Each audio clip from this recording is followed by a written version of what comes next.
Kwanza ulilenga nini kusema wanamuziki pamoja na wanahabari kwenye flight moja kuelekea Mwanza, na wakifika Mwanza kwenye hoteli ya VIP kama hii ambayo tupo hapa? Lengo ni kuweka uthamani wa kila mtu ambaye anashiriki kwenye hili tamasha. Hatutaki kuweka double standard kwamba huyu yeye fulani, huyu yeye fulani, huyu yeye fulani. Theme ya hili tamasha ni kuheshimisha. Kuheshimisha ina maana ni kuheshimiana na kuheshimu huu muziki. So watu wenyewe ambao wanatakiwa kuheshimiwa ndio hawa ambao wapo kwenye hili tamasha, wakongwe, legend.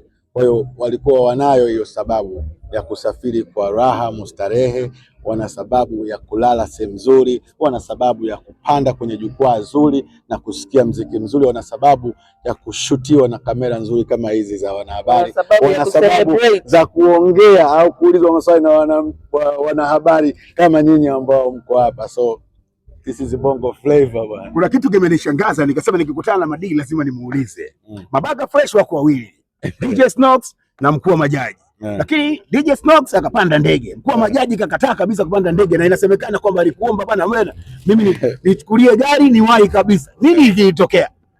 Bwana unajua kila mtu bwana ana kizungu anahitaji ile. Kuna hofu ambayo mtu anakuwa nayo. Nakumbuka hata Dolly Sykes alikuwa nayo hiyo kitambo hiyo, lakini mwisho wa siku amekuja amezoea. Kuna mchezaji mmoja wa Arsenal anaitwa Dennis Beckham, naye anayo hiyo, hapandagi ndege.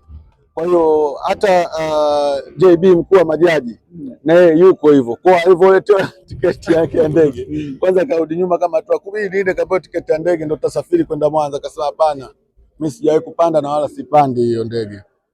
Utaondokaje? Mimi nitaondoka na basi.